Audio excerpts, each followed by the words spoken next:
మహాభారతంలో గండరగండడైన అర్జునుడు ఒక ఆడదాని శాపం వల్ల బృహన్నల అనే నపుంసకుడిగా ఎందుకు మారాడో తెలుసా?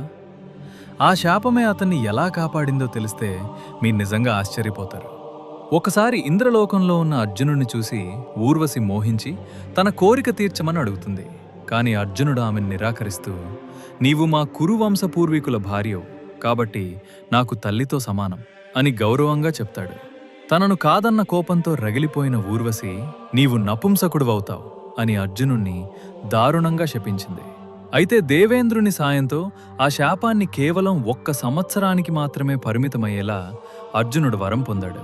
అయితే విచిత్రం ఏమిటంటే, పాండవుల అజ్ఞాతవాస సమయంలో ఇదే శాపం అర్జునుడికి వరంగా మారింది. విరాట నగరంలో బృహన్నల రూపంలో డాన్స్ మాస్టర్గా ఎవరికీ దొరకకుండా సురక్షితంగా దాక్కోవటానికి ఈ శాపమే ఎంతో సహాయపడింది. భగవంతుడు ఏది చేసినా మన మంచికే అనడానికి మహాభారతంలోని ఈ ఘటనే ఒక నిదర్శనం.